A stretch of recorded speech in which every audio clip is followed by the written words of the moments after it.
Di awal Pastor Lefri sudah katakan bahwa ini semua adalah kesempatan. Ya, betul.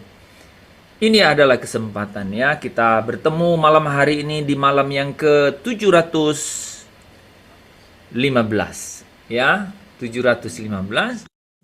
Ini adalah kesempatan. Luar biasa kesempatan ini. Saudara dan saya, Daud berkata, lebih baik berdiri di gerbang pintu rumah Allah daripada tinggal di kemah orang fasik. Amin. Kita memilih dalam hidup ini. Kita memilih dalam kesempatan yang ada di dalam hidup ini. Kalau saudara pernah dengar kata selagi masih ada kesempatan. Ya. Selagi masih ada kesempatan. Saudara, kata-kata itu bersayap dua. Dia memiliki sayap dua. Satu keping yang memiliki dua sisi. Selagi masih ada kesempatan. Saudara mungkin pernah dan tentu saja punya dimensi itu di dalam hidup saya dan saudara. Selagi masih ada kesempatan. Tetapi saudara tahu bahwa ada dua sisi dari kata itu. Selagi masih ada kesempatan. Ada dua pandangan. Ada dua cara manusia meresponnya. Ada dua cara orang melihatnya. Dan yang pertama saudara, ketika kita katakan selagi masih ada kesempatan,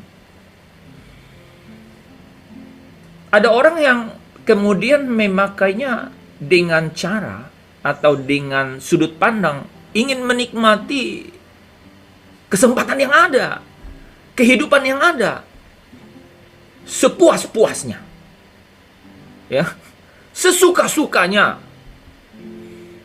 mumpung masih ada kesempatan. Kira-kira begitu, ya. Fakta itu tidak bisa dibantah. Dan kita lihat dalam hidup sehari-hari, wah, saudara, orang makan sesamanya. Orang menghalalkan semua cara.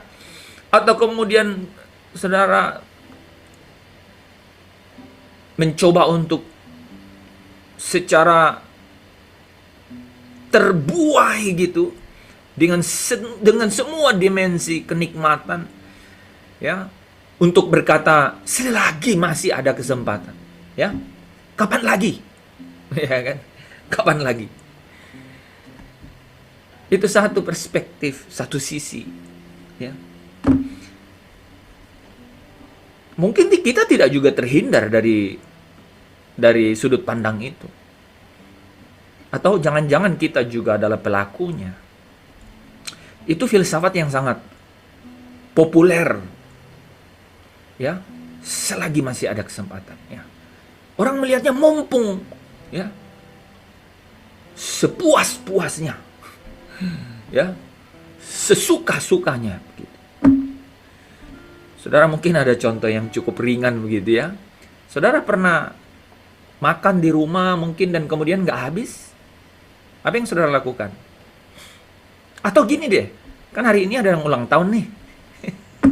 Saya dapat kue ulang tahun gitu. Ya, happy birthday Asnat.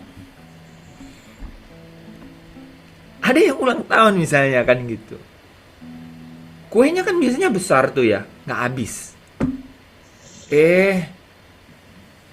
Tidak kepikiran saudara untuk kemudian ya bagi gitu ya. Enggak, disimpan sampai 7 hari, bisa loh. Jadi kita melihat bahwa selagi masih ada kesempatan itu memakainya itu dengan gaya, dengan irama, saudara, dengan irama. Saya mau nambahin satu lagi ya, dengan resonansi kita, saudara. Ya. Ya, dengan resonansi kita. Kita membawanya begitu, saudara. Ya. Itu populer sekali. Kita melihat dunia, buka mata, ya. Itu populer sekali. Tapi satu sisi dari keping logam itu, saudara, kalau berkata selagi masih ada kesempatan, rupanya juga ada yang berkata kesempatan ini aku tidak mau sia-siakan. Kesempatan ini ingin kupakai sepenuhnya untuk mengabdi kepada pemilik kehidupan yang sudah membuat hidupku menjadi berharga. Amin.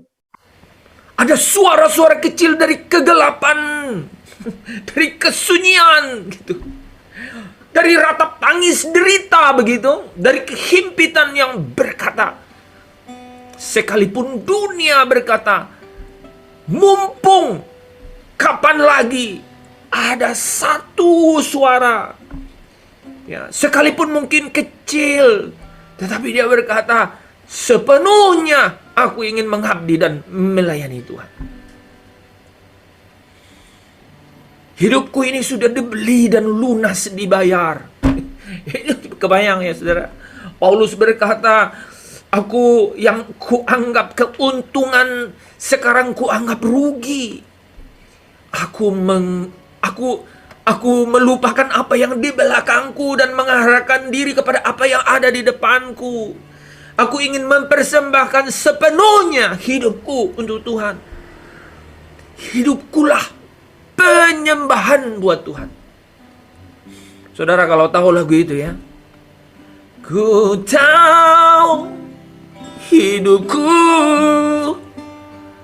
adalah penyembahan. Dengan yakin berkata begitu.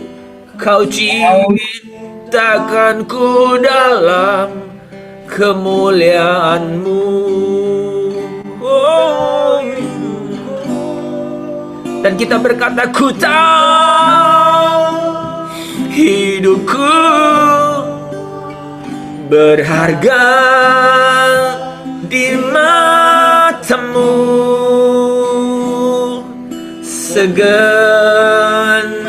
hidupku bersemakan. Memilih dari satu sisi yang lain yang sekalipun suaranya kecil, sedikit, tidak populer, tapi bisa berkata begitu. Ku tahu hidupku adalah penyembahan dan mengerti bahwa Kau ciptakanku dalam kemuliaan-Mu. Oh, ku tahu hidupku berharga di mata. Jadi satu pengertian yang kuat. Segenap hidupku persembahkan. Saya ajak saudara memuji, mengangkat pujian itu. Katakan, ku tahu hidupku adalah penyembahan.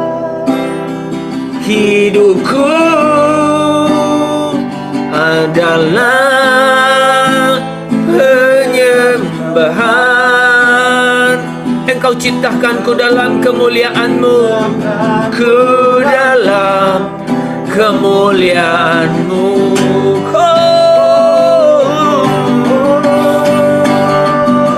Ku tahu hidupku berharga di mata-Mu,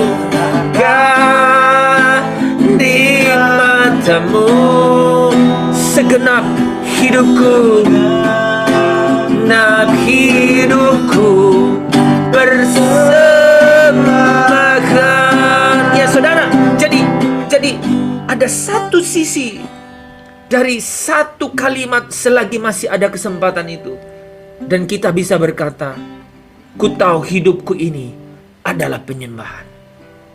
Bukan sepuas-puasnya untuk aku nikmati, tetapi justru sebaliknya. Hidupku ini berharga.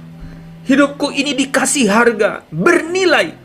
Dan itu menjadi penyembahan bagimu. Saudara, sayangnya ya, pandangan seperti itu ya diikuti hanya sedikit orang. Dan ironisnya ya, hampir semua ya manusia memilih cara pandang yang keliru. Itu gaya hidup yang pertama tadi saudara. Ya, mumpung masih ada waktu. ya, sepuas-puasnya, sesuka-sukanya, ya, menikmati hidup. Ya, saudara, Paulus pernah menulis dalam 1 Korintus 15 ayat 32, ya. Buat apa saya rela mempertaruhkan nyawa melawan orang-orang yang sangat ganas di kota Efesus, yang dilambangkan dengan binatang buas.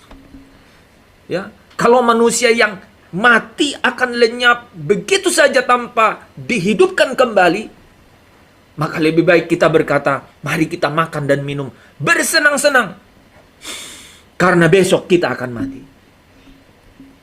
Ngapain Paulus, ya, dengan tekad nekat, ya, mengusahakan melawan semua filosofi, ya, orang-orang di Efesus yang dikatakan seperti binatang buas, orang-orang yang ganas, kalau dia tidak mengerti satu nilai hidup, bahwa ada kehidupan yang sesungguhnya di dalam Kristus. Saudara, jadi kalau kita melihat cara hidup, gaya hidup manusia pada umumnya atau manusia kebanyakan, ya, yang ingin hidup sepuas-puasnya, sesuka-sukanya, sebenarnya saudara, Paulus juga dapat menggunakan kesempatan hidupnya untuk menikmati kesenangan-kesenangan hidup seperti kebanyakan manusia pada umumnya, kesenangan yang populer sebenarnya, saudara. Ya. Jadi jangan kita berpikir bahwa Paulus tidak ada di dalam dimensi itu, sehingga seolah-olah dia eksklusif bisa keluar dan tidak berada di situ. Dan kemudian bisa dengan yakin berkata, hidupku adalah Kristus. Saudara, tidak. Ia ada di dalam ladang pelayanan pekerjaan Tuhan, tapi kesempatan itu juga ada untuk memilih yang lain, saudara. Jangan berpikir kalau orang sudah memberi diri sepenuhnya waktu untuk pekerjaan Tuhan, sekolah di seminari Alkitab, atau sekolah teologi, atau ministry apapun itu, menjadi pelayan, jadi pendeta, pastor, lalu kesempatan untuk menikmati kesenangan hidup seperti kebanyakan orang tadi itu tertutup. Tidak sama sekali, saudara. Tidak sama sekali. Ya, kalau dulu kita muda sering kita nyanyi lagu itu, ya, membuang diri ke ladang Tuhan, saudara. Seolah-olah rasanya kalau udah membuang diri ke ladang Tuhan, seolah-olah udah jauh dari dunia gitu. Itu pikiran yang keliru. Sebab walaupun seorang ada di ladang Tuhan, memberikan hidup sepenuhnya, istilah yang kita sering dengar full timer, itu bukan berarti menikmati kesenangan hidup itu seperti yang dinikmati manusia pada umumnya, jadi tertutup. Sama sekali tidak. Yang menarik, lebih ironis, saudara, adalah itu dipakai untuk menjadi penutup, menjadi topeng. Wah, itu berbahaya sekali. Saya pernah melihat klip, saudara, ya, yang berkata begini, mungkin iblis tidak bisa menarik engkau untuk berbuat dosa, tetapi iblis bisa mendistrak engkau untuk lose fokus. Iblis bisa mengganggu fokusmu untuk kemudian pindah ke dalam satu aktivitas yang sebenarnya engkau sedang tidak fokus kepada Tuhan.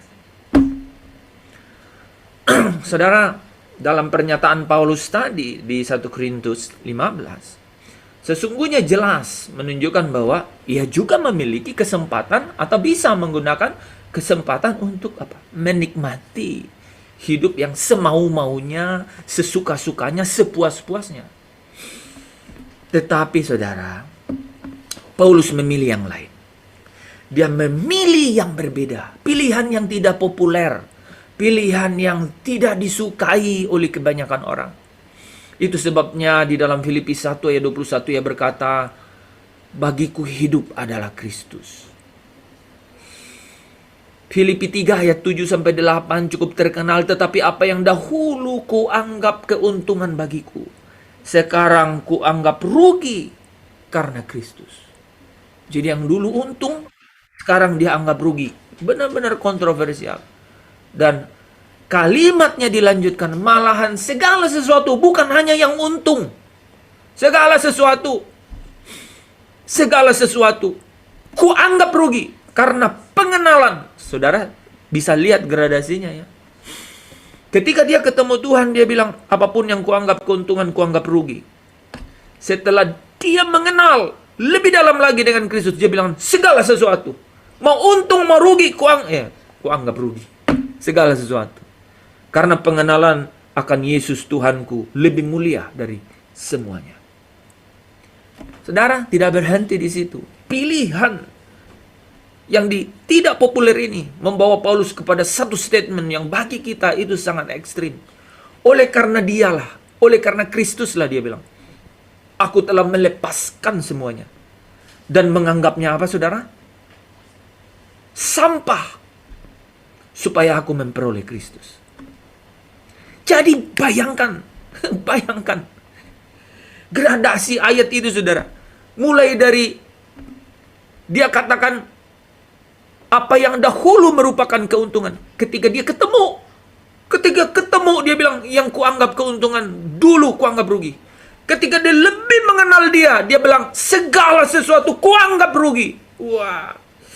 Tapi di terakhir dia bilang, supaya aku peroleh Kristus, aku anggap sampah semuanya. Luar biasa.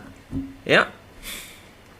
Luar biasa saudara. Saudara bahkan bukan hanya memilih Kristus, tetapi darahnya pun ditumpahkan, rela dicurahkan untuk pengabdian pelayanannya bagi Tuhan.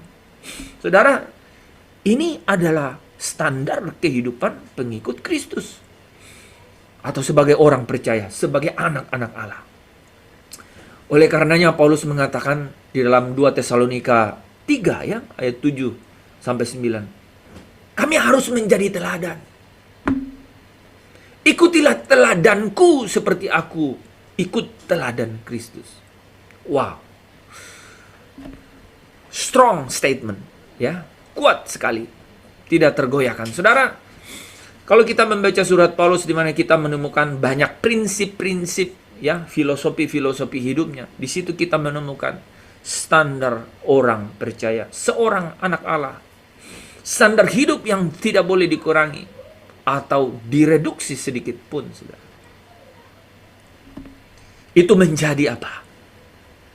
Fokus kita, itu menjadi orientasi kita, itu menjadi satu-satunya irama dan gairah hidup kita, saudara. Tuhan dan kerajaannya.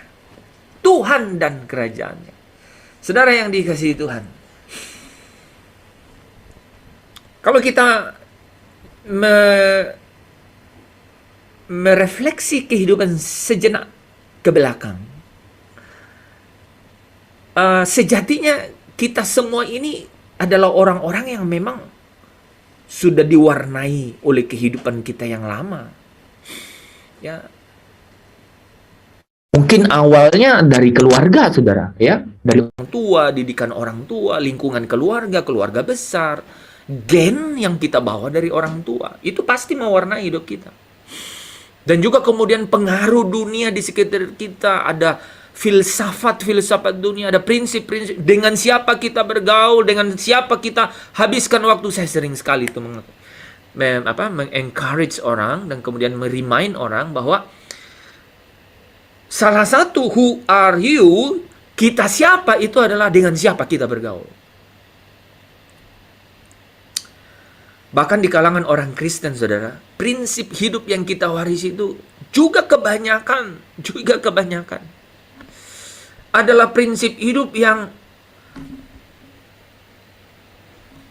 memakai topeng, saudara. Memakai topeng kehidupan sebagai orang Kristen. Sering memiliki prinsip menikmati dunia selagi masih hidup di sini. Nanti kalau sudah mati, bisa masuk surga, menikmati surga. Jadi di dunia ini kita juga nikmati, nanti masuk surga juga nikmati. Wah, saudara ya, sampai pakai ayat Yohanes 10 ayat 10 ya. Aku datang ya untuk memberikan hidup dan hidup di dalam segala kelimpahan.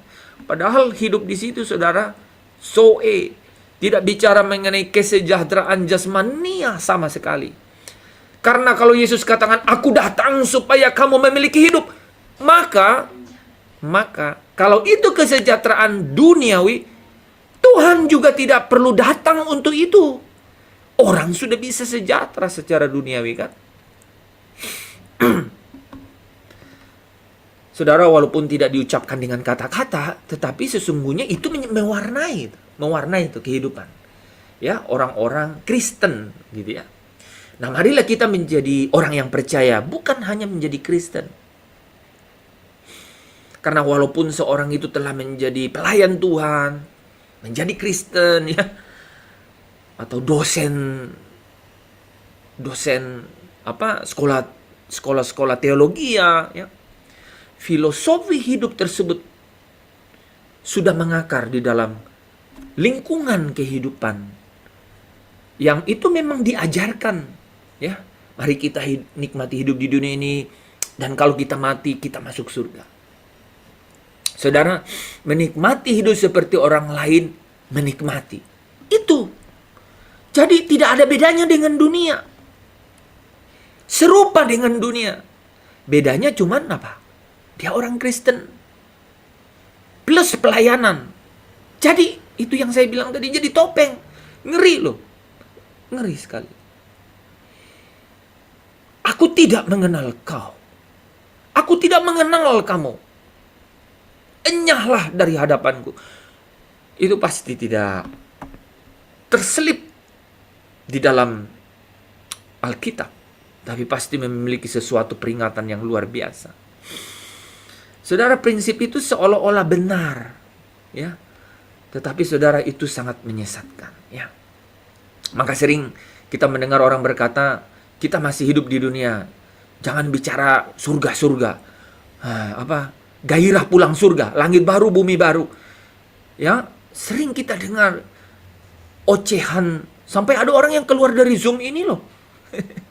Dari grup WA itu ini dia, saudara bisa terbayang itu? Prinsip itu malah ketika diintervensi atau ditegur, itu malah dipertahankan dan kemudian dia keluar, saudara.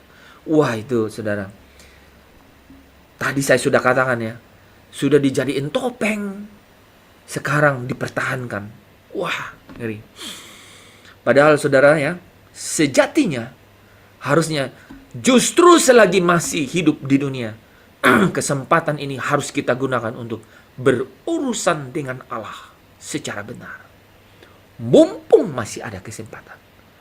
Memperkarakan hidup kita dengan sungguh-sungguh setiap hari. Tidak banyak, saudara, kalau kita masih memberi peluang di mana kita berharap ada kesenangan hidup di bumi. Nanti kalau masalahku selesai, jadi masalah menjadi apa? Menjadi mamon, menjadi belenggu. Kalau masalah nggak selesai, hidup seolah tidak hidup. Seolah Tuhan tidak ada. Dia tidak pernah tahu bahwa hari ini kesusahannya sehari, besok punya kesusahan sendiri. Dan dunia sedang lenyap di dalam dengan segala keinginannya. Dunia sedang menuju kepada satu hari namanya hari penghakiman. It's not going to be better. Tidak akan pernah menjadi lebih baik. Kalau firman berkata dunia sedang lenyap dan dunia sedang dipersiapkan untuk satu hari, dunia pasti going worse. Pasti sedang menuju semakin buruk. Pasti. Firman Allah itu ya dan amin. Yesaya menuliskannya seperti hujan dan salju yang turun ke bumi, tidak akan kembali ke situ, tetapi akan mengairi bumi dan memberi pertumbuhan kepadanya. Demikian firmanku yang keluar dari mulutku, tidak akan kembali dengan sia-sia, tetapi akan melakukan apa yang ku kehendaki dan berhasil dalam apa yang kusuruhkan kepadanya. Satu iota pun tidak akan hilang sebelum digenapi. Dunia menuju kehancuran. Tidak ada yang akan semakin baik. Saudara, manusia, jasmania kita semakin merosot, pasti. Mungkin ada saudara yang masih muda, sedang tumbuh, betul. One day is going to be on other side. Akan menuju ke arah yang berbeda, akan menjadi merosot. Saudara, justru dalam keadaan-keadaan seperti itu, di mana sebenarnya kita disuguhi dengan banyak apa ya, menu-menu instan. Let me say that. Kita disuguhi dengan menu-menu instan loh, yang ceritanya pelipur lara, yang mungkin bisa bertahan 2, 3, 4, 5 tahun begitu. Tetapi dalam tahun-tahun itu kita benar-benar tersembunyi dan kemudian mengubur waktu-waktu kita, dan kita tidak berurusan dengan Tuhan membenahi diri kita, batinia kita. Saudara, sebaliknya harusnya kita melihat justru ketika ada banyak ya godaan, pencobaan ya yang menyimpang dari jalan Tuhan itu, dengan semua suguhan-suguhan menu-menu instan gitu ya, kenikmatan sesaat. Ya mungkin orang bilang sesaat, tapi gue 10 tahun nikmatinya. Yes, tapi 10 tahun itu kau hilang di dalam catatan Tuhan. Saya ulangi ya, kau hilang dalam catatan Tuhan. Harusnya sebaliknya kan, di dalam keadaan-keadaan kita mengambil kesempatan itu, kita putuskan memilih Tuhan kerajaannya. Amin saudara. Memilih Tuhan dan kerajaan. Memilih Tuhan dan kerajaan. Ya, kita ambil satu tekad untuk memilih Tuhan dan kerajaannya. Sekalipun orang lain berkata, ya, saya ingin memuaskan sebanyak-banyaknya, ya, sepuas-puasnya. Pandangan populer. Atau ada orang Kristen yang kemudian bersembunyi di balik topeng, mengatakan bahwa di dunia ini juga kita menikmati hidup dan nanti juga kita masuk surga. Menyesatkan saudara. Pilihan yang sesungguhnya adalah pilihan Paulus. Hidupku bukan aku lagi. Segala sesuatu yang dulu kuanggap keuntungan, sekarang kuanggap rugi karena Kristus. Bahkan malahan dia bilang, segala sesuatunya kuanggap rugi dengan pengenalanku karena Kristus. Bahkan dia sambung dengan kata-kata, semuanya kuanggap sampah supaya aku dapat memperoleh Kristus. Saudara tahu Paulus siapa? Saudara bisa bandingkan dengan kita. Kalau Paulus mengikrarkan ya, dengan keteguhan hati seperti itu,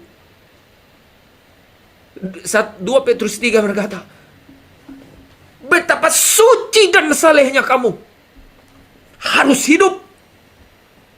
Kalau segala sesuatu ini akan hancur lenyap.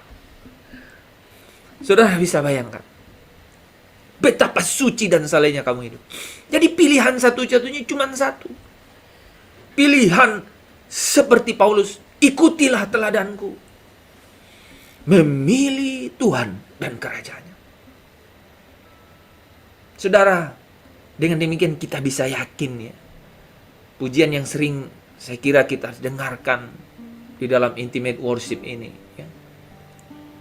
Kita dengan yakin berkata, ku hidup hanya bagimu, untuk kesukaan Bapa dalam segala hal, segala perkara. Kita katakan itu kebahagiaan yang benar dan sesungguhnya, membahagiakan hatimu Bapa. Kau yang ciptakan aku, Kau yang membuatku ada saat ku dalam dosa. Saudara bisa bayangkan itu. Jadi tahu hidup berharga. Ku hutang. Kita orang berhutang Bapa di surga, sehingga kita bisa berkata, mestinya tak lagi ku ingini apapun juga, segenap diriku telah kau miliki. Ku perhatikan petunjuk-Mu, petunjuk-Mu. Ku nantikan suara keinginan Bapa, segalanya bagiku. Saudara boleh berkata, Kau yang ciptakan aku, ciptakan aku. Kau yang membuatku ada saat ku dalam dosa. Selamatkan jiwa. Ku hutang kehidupan, kehidupanku dan kebaikan kepadamu Bapa. Bersama katakan, mestinya tak lagi ku ingini, apapun juga. Angkat tanganmu, katakan, segenap diriku telah kau miliki. Engkau bisa berkata seperti Paulus, ku perhatikan petunjuk-Mu, ku nantikan suara-Mu. Keinginan Bapa, segalanya bagiku. Sekali lagi saudara katakan, Kau ciptakan aku, Kau yang membuatku ada saat ku dalam dosa. Selamatkan jiwa, ku hutang kehidupan.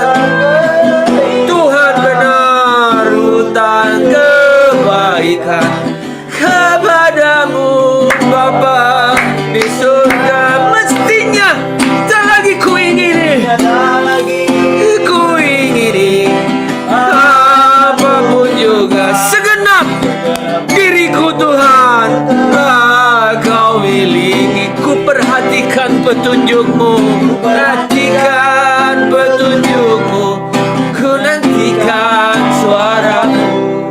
Keinginan Bapa, segalanya bagiku. Mestinya tak lagi ku ingini,